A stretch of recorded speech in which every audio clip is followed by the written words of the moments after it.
Hello, everyone. Can everyone hear me okay? I hope they can.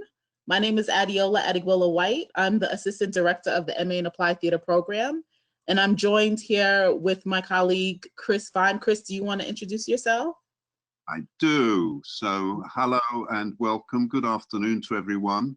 Thank you very much for attending. We hope you're doing well out there in this extraordinary time that we find ourselves in, and thank you amidst all the other concerns you must have for finding the time to attend. As we go through the presentation, Adeola and Darian, who you've already heard from, will help you to also speak directly, as well as sending in questions. So I'll hand back to Adeola and Darian, and we'll move forward from there. All right. Well, I'm sure we'll have some time to speak as we move through the presentation. We do kind of want to make this more of a conversation as much as possible. So if you all have any questions, please feel free to ask them as we go along, or you can even pose them in the questions tab, and you can do that now so that we can have something to guide our presentation. Or if you think of something as we move through, that's also fine, to just pose that question at that time. All right, so can everyone see the beautiful picture with one of our students, Jess, in the beginning? I just want to make sure everyone can see the presentation, because we're going to start right now. Yep. Great. Okay. Chris, did you want to start with the program overview? Just to say a little bit, and if any of you have researched this or have heard it before, my apologies. We don't want to read through a PowerPoint. That's not a good use of PowerPoints. But embedded in this, you will find our intentions, as it were, for the program. We very much are concerned with the marriage of theory and practice. We hope our students graduate and come out of the program being able to talk the talk and walk the walk in equal measure, and that they can see the wide range of possible applications for the work that we deal with. As it says on the PowerPoint here, it is a medium for education, community development, and very important to us is the pursuit of social justice. Who we are, who we work with, what people need, how we position ourselves in the world are really important things to us. Our work can be very powerful in the way it affects people, it unlocks their stories, touches them both cognitively, makes them think, we hope, but also touches people emotionally. And for anyone coming into the program, right from the get-go, we move forward on that basis. We ask you, indeed ourselves, to keep doing that work about who we are and how we move through the world, not just think about it in terms of applying it to other people. We are very much part of the equation. And if we can't position ourselves in healthy and progressive positions and practices, then it would be hypocritical to expect that of other people we work with. So that's a key part of the program overview, I think, in terms of what we are setting out to do, to be very thoughtful about what we do, but to have many strategies and skills at our disposal. Most people coming into the program do have some already. It varies enormously. Some come in from a very high quality but traditional acting background. Some come in from more of an activist perspective. So between us, we share and develop the skills and try to fill in the gaps where they may be missing for any one of us as we move forward. Thanks, Chris. Okay, so on the next slide, we have here program principles, which, just so you all know, this presentations will be available to you all after this. We plan on sending this out to you, so you'll have this information in your hands. But I think, like Chris said, I'm not going to read what's on the slide, but I think the most important thing to know is that the program is built on a specific foundational text called Pedagogy of the Oppressed. It is about the unification. The first principle there is probably one of the most important ones, which is the use of theory and practice.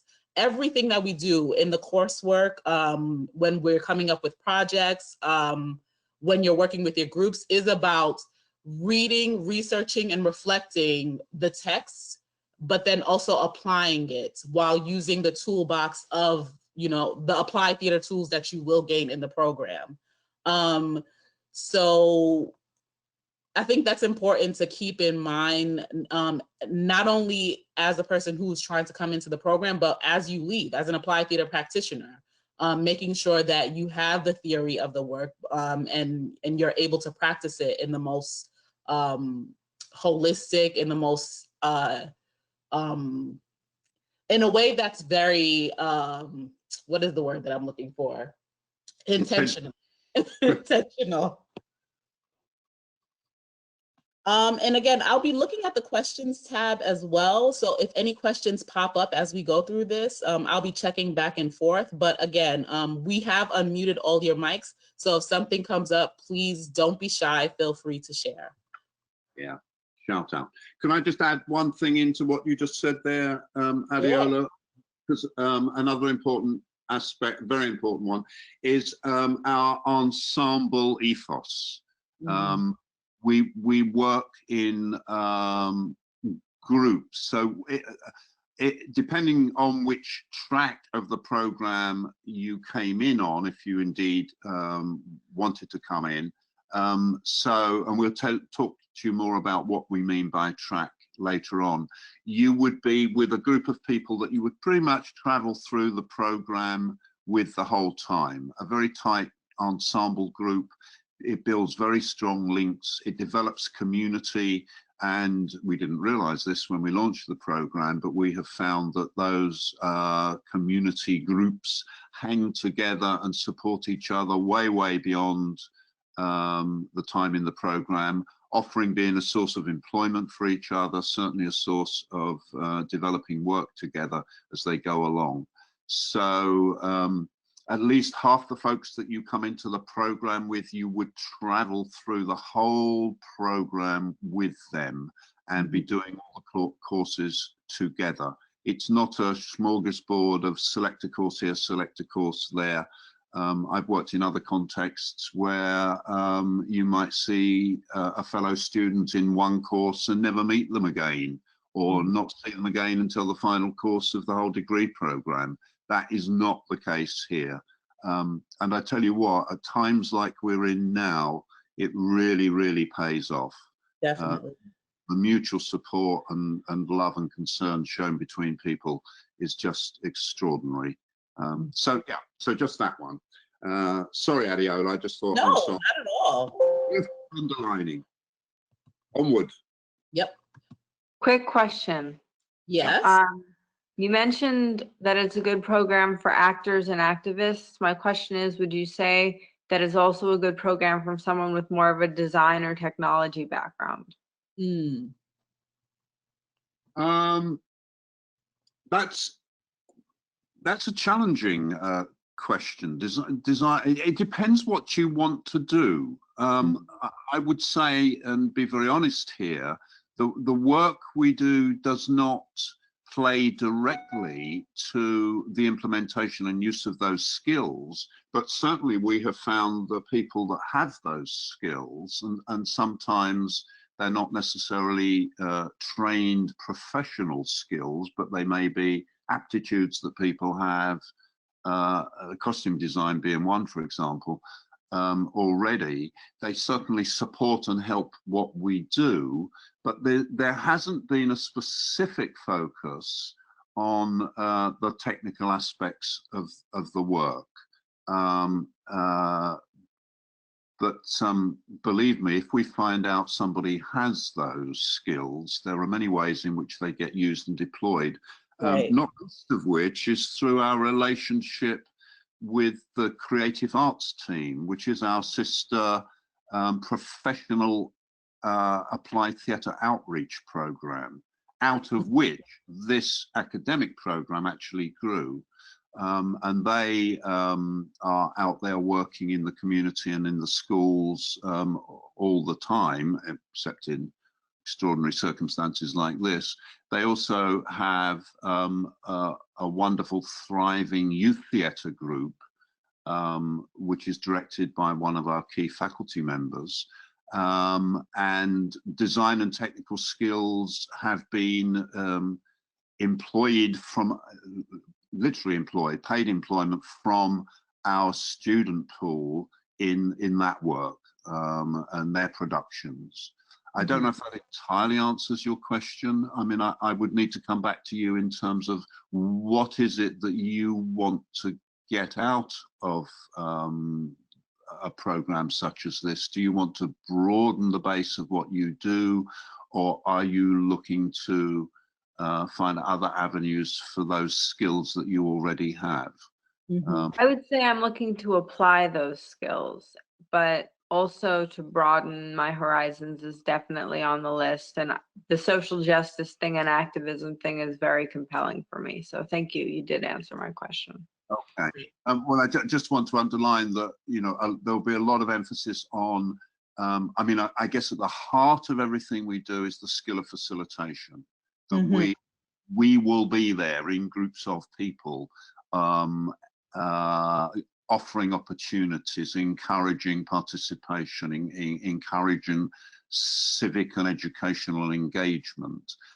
If you're someone who wants to do that from the background, this may not be the best program. But if you want to push yourself a bit forward into the spotlight, come out from behind the scenes, I think you will find it very satisfying. Thank you so much. Thank you. So the next thing, and this kind of could tackle onto what you were talking about, Chris, is career prospects, right? What do students do once they do leave the program? Of course, we have this list here, but one important thing to note is one of our alum, Michael Wilson, who was also my predecessor, every year we do a series of interviews, spotlights on alums, on current students about what their applied theater practice is now, what their applied theater program has meant to them when they were in the program, if they are alums, and for current students, specifically final year students, what they hope to use their applied theater training for. And we document all that in our blog, the CUNY Applied Theater blog, the Tumblr blog, which they're very, you know, intense interviews. So I would definitely, if you haven't taken a look at that yet, I would definitely encourage you to take a look at a few of those. We're actually now working with my colleague, Sarah Meister, who's the program assistant of the program and also a current student in the program. We're looking to kind of bring those interviews down to bite-sized little kind of like tidbits about alums to put it on our website, so that, you know, folks can come to our website and kind of just see right off the bat people who were in our community, people who have graduated from the program, what they're doing now, just to kind of give folks kind of a quick in to what folks are using this work for. Anything to add? Take a look. Yeah, definitely. Next, sorry. Practicalities. Yeah. So I guess I'll start too, and then Chris, you can jump in. Admissions requirements. So we have the list here of what, you know, we need. This is your typical basic application, your personal statement, resume. But the most important thing that we look at least, is that artistic review, the CUNY artistic review. Now, what that means is we ask folks who are applying to the program, we look at their initial application and we invite them to an artistic review. And what that means is you come to the offices, the training room at the MA in Applied Theater program, right on 34th Street. You come for a day. It usually is from 9 a.m. to 5 p.m. And you do work with other folks who are also applying into the program. We normally have it from anywhere from groups of 5 to maybe even 8 folks who are applying to the program. And it's a day of activities with Chris, as well as another professor in our program, Professor Amy Green, and I'm there as well. And we do different applied theater games, kind of just to get you in the mode of working with other people and working. It's like seeing what it would be like to be in a class in the beginning of the program.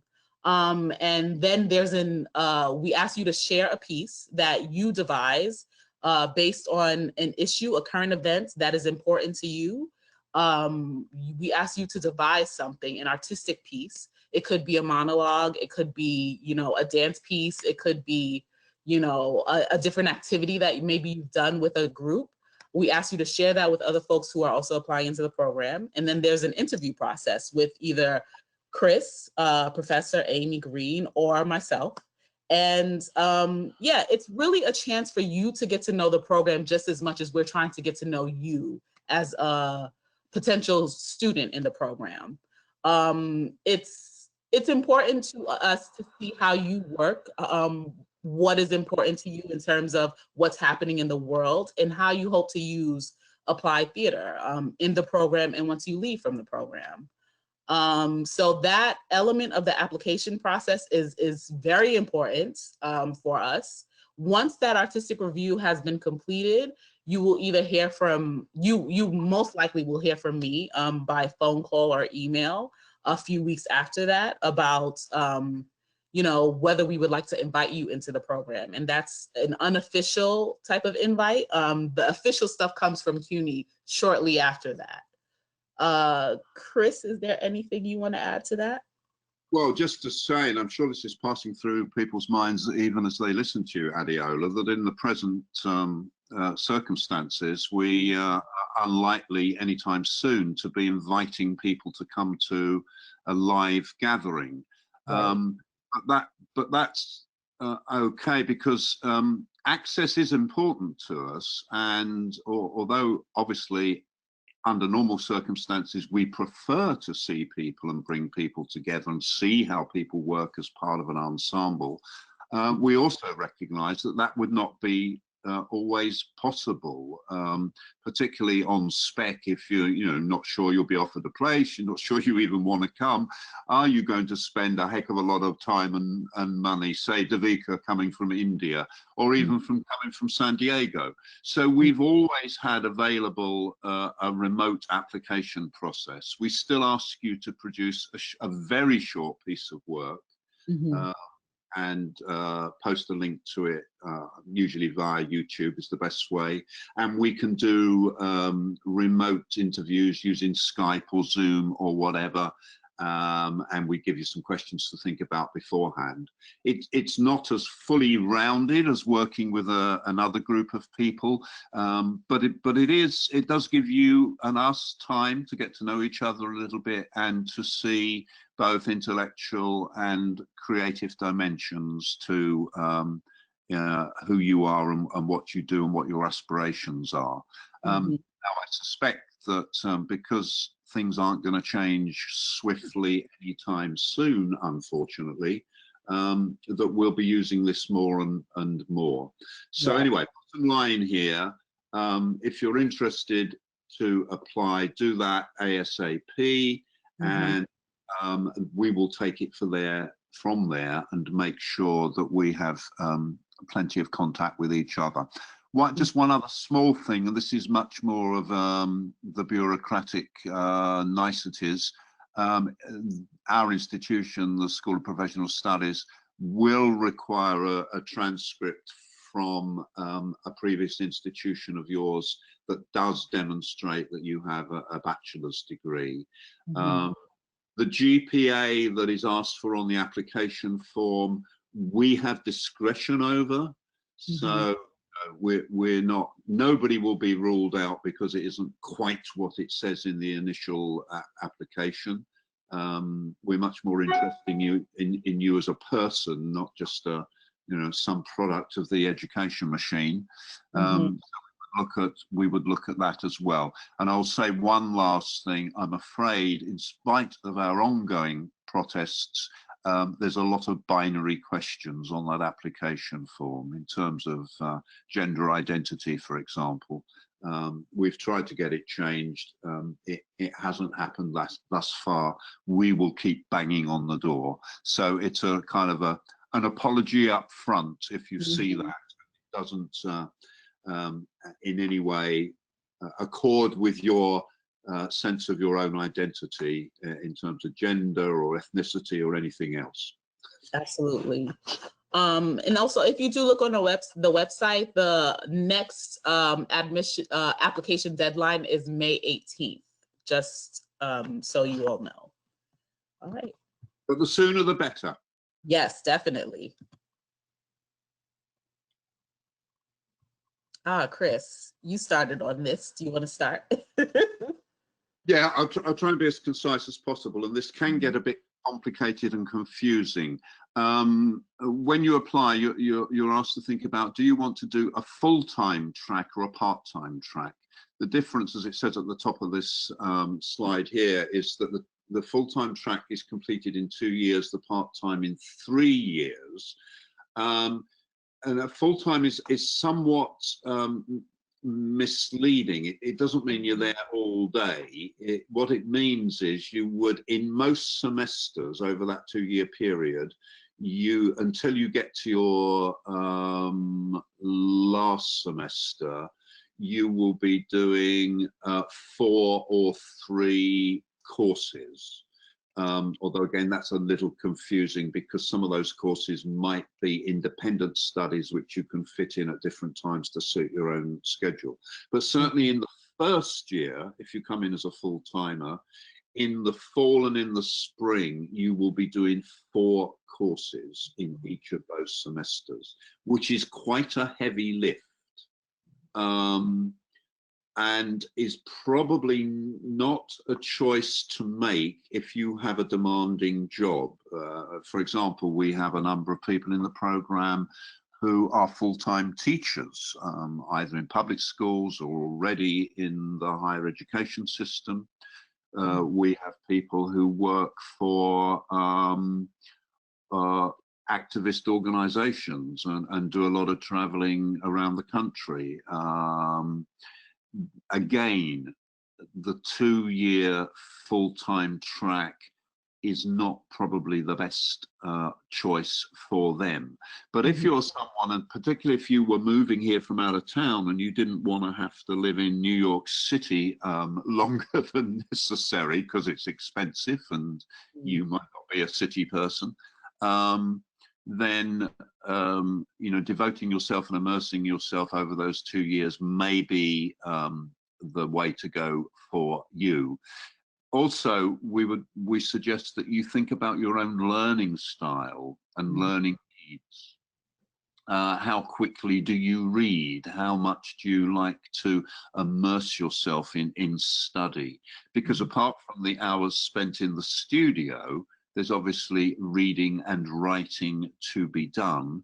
And there's also working outside of studio hours with subgroups of your cohort to prepare and execute projects, all of which adds up to, it's a heavy lift to do the 2 years, but if it's right for you, it can be enormously satisfying. The part-time track means that you do half the number of courses of the full-timers, and it's therefore spreads over 1 more year. So if you take the first semester, for example, instead of doing the 4 courses that we offer there, you would do 2 of them in your first year and then the other 2 in your second year, which is where you then come into contact with another cohort, and you enjoy, during the course of your time in the program, 2 separate ensembles that you get to know very well as you move through the program.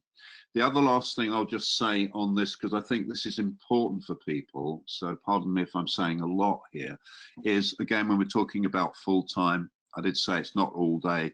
We don't offer any classes before 4 p.m. in the afternoon. late afternoon. So our classes are scheduled 4 p.m. into the evening. Some start later than that, 4:15, 6:15. One class in the first semester starts and runs from 7 to 10. That is only one, and it's the latest that we do run. But we also have some full day classes on weekends, which it is for some people is perhaps challenging, but it does also mean that people who are fully engaged in the working week elsewhere, it does give them an opportunity to relax about that and come and immerse themselves in the kind of work that we do. The reason we do those long days is because a lot of our work, you need to build up a head of steam and really dig in, like you would with a full day's rehearsal in more traditional theatre. If you do it too short a segment, it can become frustrating. We can give you more information on that. If you wanted to contact Adiola, we can certainly give you sample schedules to look at. But that choice is there.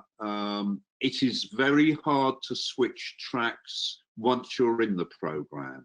There is some flexibility in that first semester, but beyond that, it starts to get problematic just in terms of the way classes are structured and scheduled. So it's good to find out as much as possible beforehand.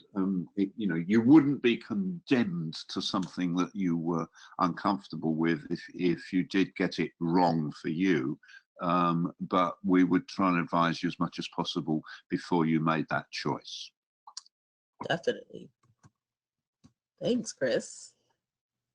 Oh, and below that on that slide, you can see some of the courses we offer. We won't overwhelm you by talking about courses. There may be some things there that you recognize, like Theatre of the Oppressed, for example. A lot of people know about Augusto Boal's Theatre of the Oppressed. It's one of the specialties of the program, and even people who have encountered it before have said, oh, wow, I learned a lot more about it through the program.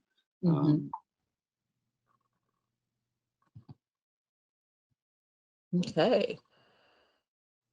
So once you are, towards the end of the program, for full-timers, that would be the end of the second year. No, the second year. And then for part-timers, that third year, you would be culminating with a thesis project. The thesis project takes place over the course of one whole year. So you have the thesis project course 1 in the first fall semester, and then thesis project part 2 in the spring semester.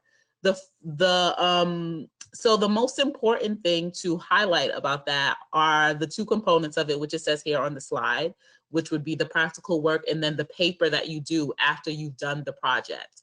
So in the first course, the thesis project 1, you'll be kind of deciding who you would want to work with in terms of your partners in the cohort, as well as who you would want to work with in terms of your outside working partner. By that I mean outside organization.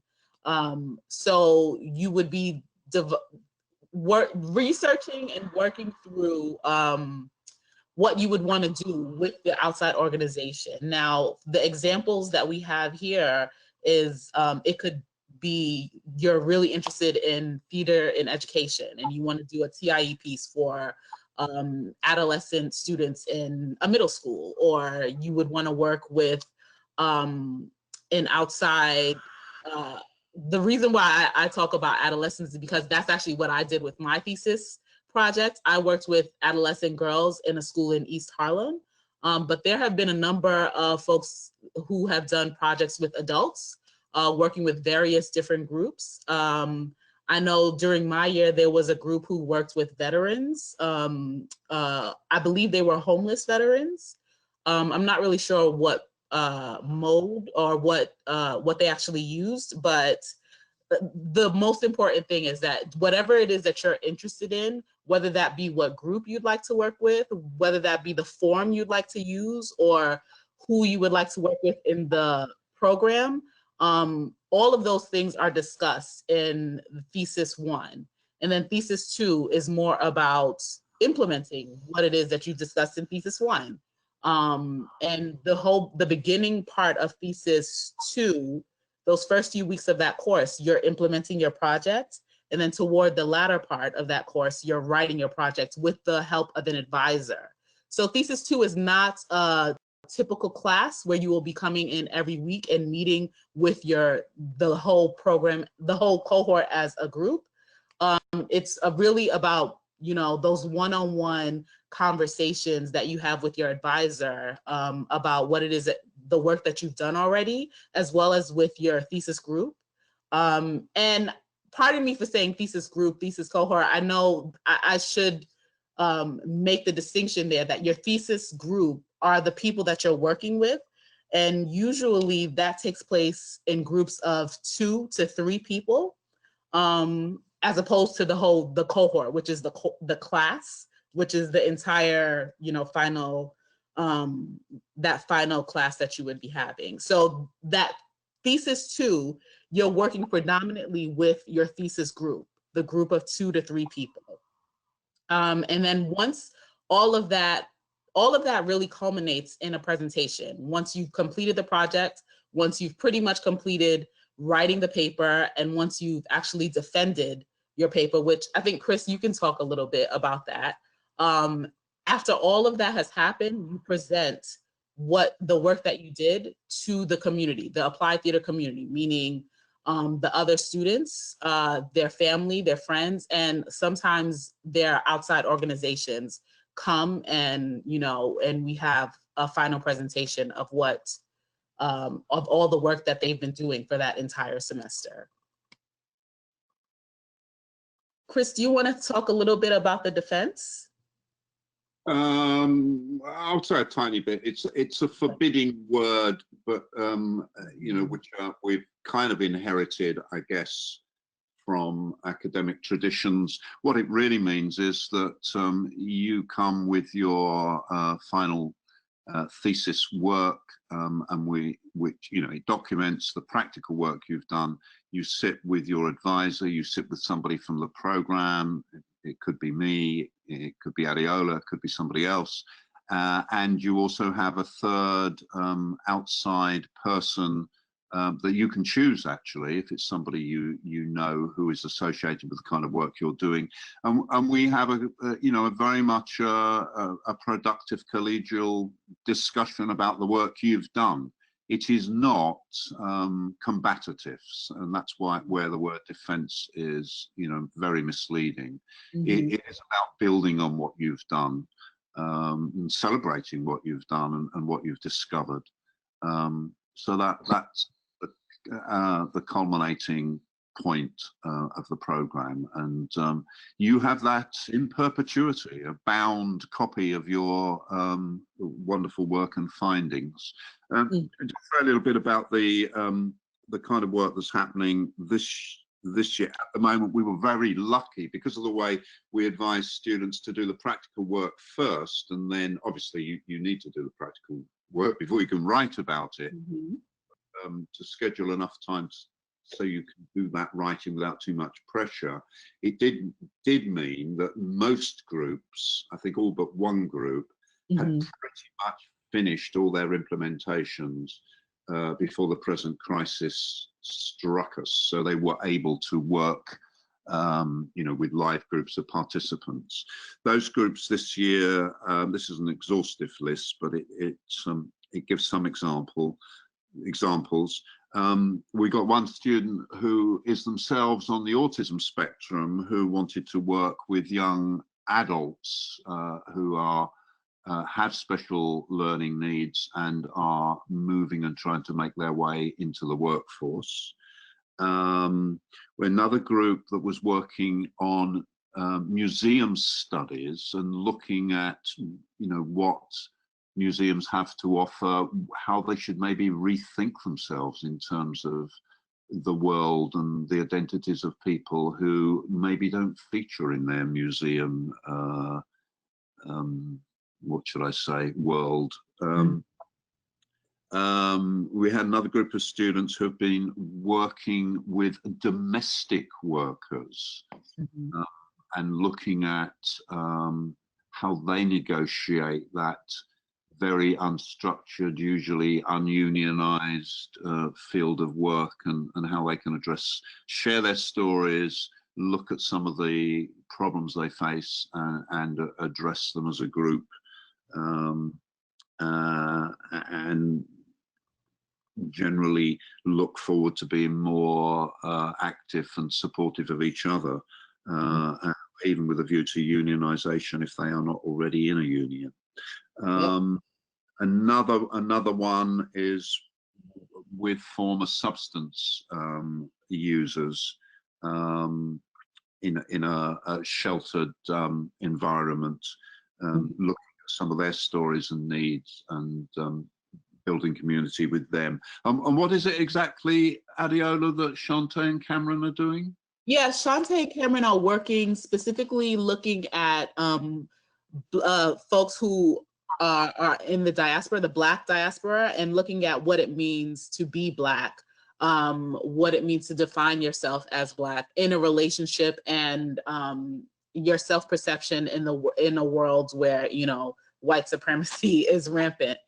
So they did a kind of a weekend intensive with folks who identify as Black, looking at different themes that applied theater can kind of illuminate for them in terms of their identity and how they move through the world because of it. I hope that gives you some idea of the range of work. I mean, just the poles that it operates between. We've had some very, very successful final projects done with senior populations, and we've had some very successful ones done with early learning groups, pre-K and kindergarten. So there's a broad range of possibilities that we hope we have prepared you for making. You can gravitate towards those kind of populations and the kind of work that you're inspired by and may pursue as you move out of the program. And just one more thing just to say about that is the whole process of negotiating, working with an outside organization is something that is looked at intensively throughout the program, but specifically in that Thesis 1 course. So we don't just expect you to just go find somebody and do this applied theater work with them. Negotiating how to enter a community, how to find out, you know, what that community is interested in, what they need, is all a part of not only the thesis project, but the program as a whole. So I know, because for me, when I first joined the program, that kind of gave me a little anxiety. So that is a major key component of the program. Hi, quick question. Are there examples of those papers available anywhere for Yeah, for us to read? Absolutely. So and Chris, I'm not sure how we feel about this, but I know definitely for current students in the program, they have access to most of the theses electronically and also the hard copy theses. For most of our public events, we do put out the hard copy thesis for folks to kind of glance at and to look at. For prospective students though, Chris, what do you think about that in terms of making the... We can make those available. We want the theses to be available to people. Yes, absolutely. You know, to promote the debate about the work. So I think the most sensible steps would be, if you can organize this, Adiola, anybody who wants to have a look at a thesis, if they let Adiola know, then you could make available the synopses. Yep. And then potential readers would need to come back again and say, well, here's one or two I would like to look at, and then you can give them a link to those online. So Thank that you. read them remotely. we wouldn't want to give you the whole library full. It'd be a bit overwhelming. But if you look at some of the yeah, the synopses, it will tell you what they're about. Then, and even some of the titles will point you to things that might interest you, and then you can have a browse through at least a couple of them. Yep. Thank you Absolutely. so much. No problem. So another very important logistical thing is the tuition and the financial aid. So the program, it is a 36 credit program, and it's the in-state tuition, which is, you know, important, but so is the out-of-state tuition, is $455 per credit.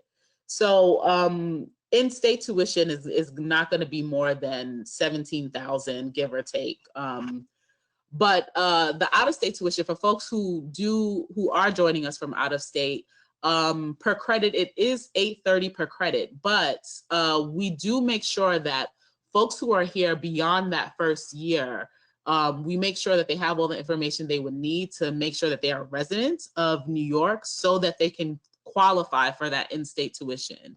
We don't want you to pay more than you need to pay for the program. But these are the most up-to-date figures here on this slide. So you can definitely go ahead and take a look at that.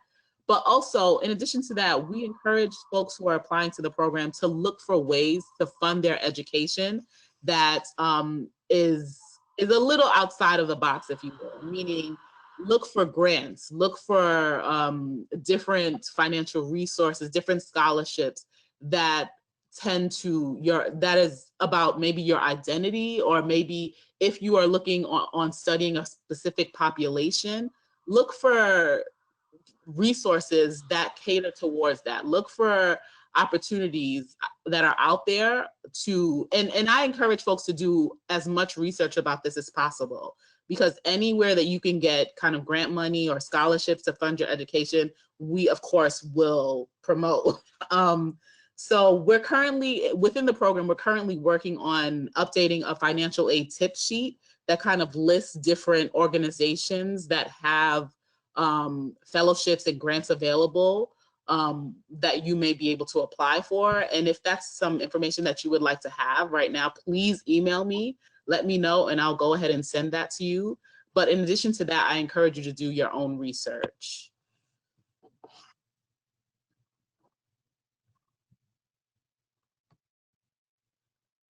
And this is just more financial aid information. Definitely try to, if you are planning on taking out loans, definitely make sure you get that FAFSA application in as soon as possible.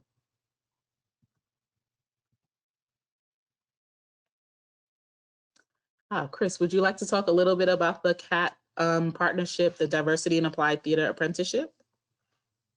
Yes, I'll say a brief bit about that. I mentioned earlier that our sister professional company is the Creative Arts Team, which is also under the CUNY umbrella as a a separately funded, that is grant funded unit of the non-academic side of the City University. And our partnership with the CAT company has led to an apprenticeship relationship whereby each year CAT finances 2 or 3, I think one year it was even 4 apprenticeships for our students. We set it up specifically to promote and support diversity in the program. Obviously, diversity is something that can be defined in different ways, and we never say to people you can or can't apply, but would ask you to think about that if you're interested in it.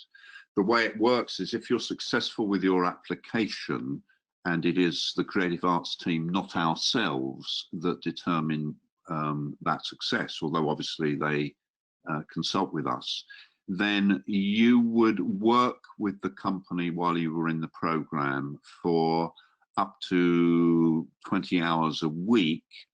And in return, you would have 2 of your courses per semester paid for, So that would be all your courses if you were on the part-time track, half of them if you were on the full-time track.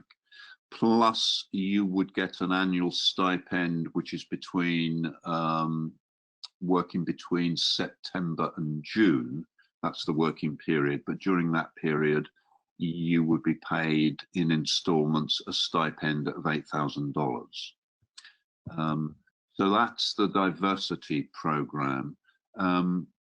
Just a couple of caveats there. Because of what's happening at the present time, organizations, as I'm sure many of you are aware, like the creative arts team, like theatre companies, educational and applied theatre companies in lots of places who are dependent upon our grant aid, may be impacted in ways yet to be seen. So we don't know yet what CAT's finances will be looking like in the coming year, but that may have a bearing on how many apprenticeships they have to offer moving forward from September. That being said, if you are at all interested and you make your application to the program and you want to make an application for this, let us know and we'll support you and tell you how to go about it. The results probably will not be known until at least July, because CAT won't know what its working budget is until the end of June, beginning of July. But students who have done this, and some are featured in those profiles that Adeola spoke about earlier, have found it enormously beneficial, not just from the financial point of view, but in terms of getting practical experience, working with like-minded professionals and some very skilled professionals, and being part of our larger community for the program and the creative arts team. We share the same building. I mean, we're working shoulder to shoulder under normal circumstances. So you get to meet a lot of people and make a lot of other connections.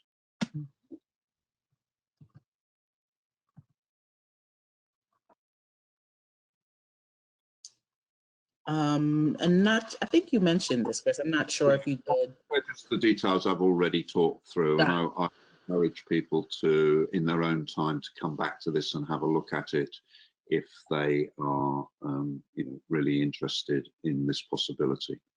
Yep. Another thing that is important to note that we offer is for folks who are interested in getting their certification to teach theater from kindergarten through 12, they can do additional credits with the City College, the educational theater program at City College.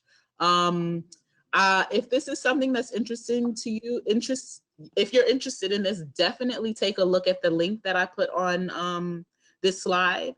It's pretty informative. I believe it's an additional 21 credits that you would need to be able to be certified. But yeah, all of the information about who to contact, the program, it's available at that link right there.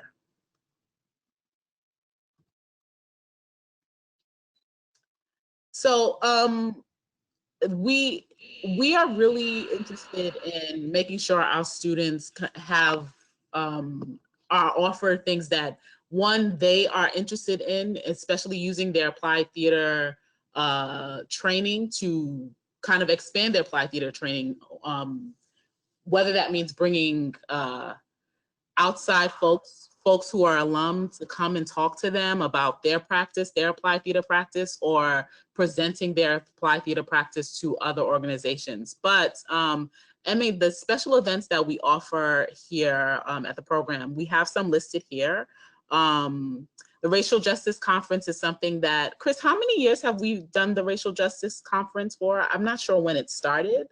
I think the 5th year. The 5th year.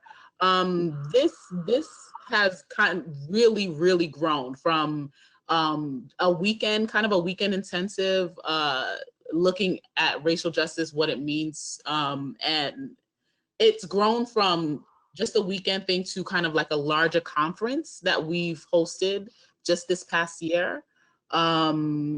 We've done the post-conference last year. I believe it was last year, Chris. Please correct me if I'm wrong. The post-conference for the AATE. But what I was talking about before about students wanting to present their work that they are interested in with other current students, a lot of that happens within the Mat Lab, which is student-led. They have brought in different experts to come and talk to them about their applied theater practice. And yeah, Chris, do you want to mention anything about that? Sorry. Or MATLAB also is about sharing students' own expertise. They often come in with associated skills and practices. You know, no one is a blank sheet that comes into this to just be, you know, indoctrinated with what we do. They bring in all kinds of different skills and perspectives, Absolutely. And it's a great forum for those to be shared amongst each other. Absolutely. Chris actually wrote two very, I would say, really great reports about the Racial Justice Conference and the post-conference. Both of those are available on our website. I would definitely encourage you all to take a look at that, just to kind of get a snippet of what happened for those two events. And also just to get an idea of the work that we're doing as a program.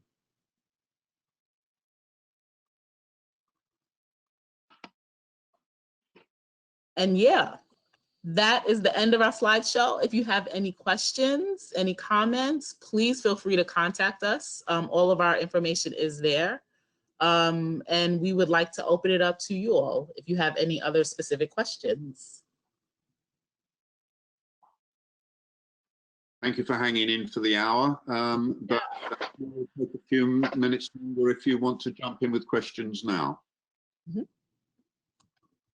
Don't be shy. I want to say thank you because I think this is very, can you guys hear me? This is Yes. Judy. Yeah, Hi, this was, hi. It was really illuminating and thorough, and I want to thank you, and clear. Oh, I want to thank you for that. Oh, good. Thank you. Did we address your question, Judy, in terms of? Yeah, and I think that it's I've got things swirling around. You know, I've probably got a couple more questions that I can't quite articulate. There were things that, you know, I of course recognize, but then there are things that excited me, and that's, I do look for that. So yeah, but a lot of that question was really addressed in the presentation. So I appreciate that. Well, as Adiola said, please feel free to contact. She's normally the first port of call for people who have further questions, but I'm also, you know, happy to jump in as well and have conversations with people. So if you think, great. Okay, that's a more appropriate forum for my personal questions. Gotcha. Okay. Hopefully we'll talk soon, Judy. Okay, great. Thanks, Adiola. No problem. Hey everybody, this is Roberto here. I just want to say great presentation. I've actually been interested in applied theater for some time now, so I had some correspondence with Adiola. I've actually been having ideas in terms of what I want to do with the thesis. It's just a matter of like doing the application itself. That's what's been my like mental block. But just having reassurance with the webinar, that'll be great. I currently work at Lehman College, so I don't know if you've both of you have heard of the CUNY Explorers program, where we conduct campus visits for the middle schoolers, specifically 7th graders, and so I'm one of the coordinators. So it's just to hear that was very beautiful, because in terms of my degree, I earned it at Lehman, which was then dance theater. So I've been trying to find shopping, I would say, shopping per se, what degree will allow me to amplify my work as an individual, because right now I'm in between education and then, you know, the arts. And so for me, what I've experienced myself is the lacking is the creativity part, But due to our circumstances, that's where the innovation, the creativity, everything else is occurring. So I just want to say thank you so much, Chris. Thank you so much, Adiola, for just doing your best with everything, because I know with everything that's going on, we still have to put full steam ahead with everything that we got going on. So Thank you, Roberto. Thank you so much for saying that. Thank you so much to both of you. I have to hop off to another call, but I really appreciated the webinar today, and we'll definitely be in touch with personal questions. Thank you so much. Wonderful. Thank you for joining us. Take care. Yes. You too. I'm leaving as well, but I really wanted to say thank you once again. This is Judy. Take care. You too, Judy. Take care.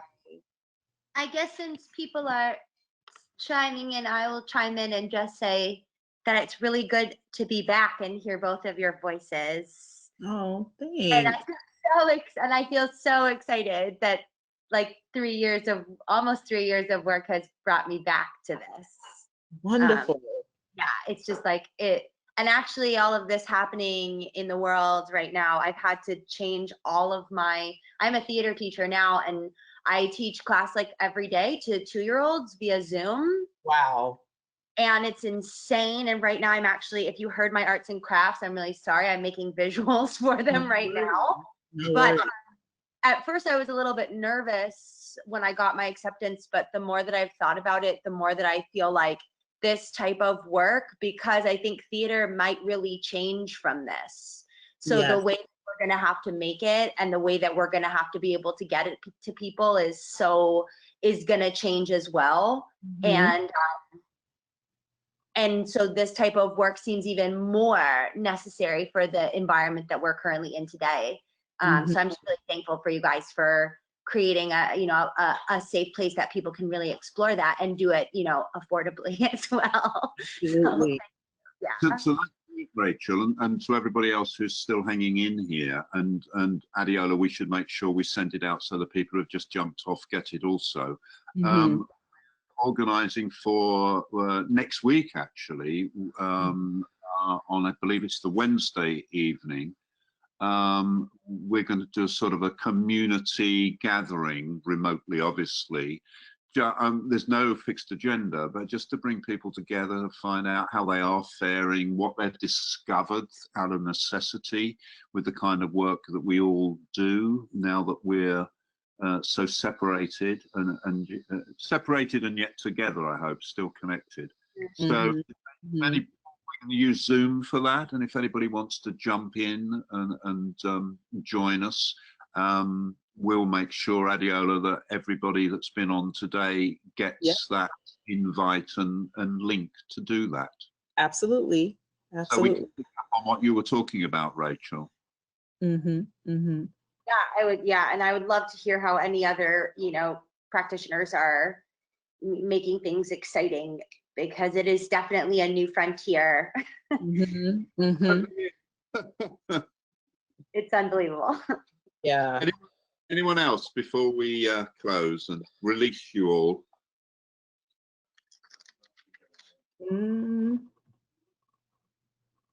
All right.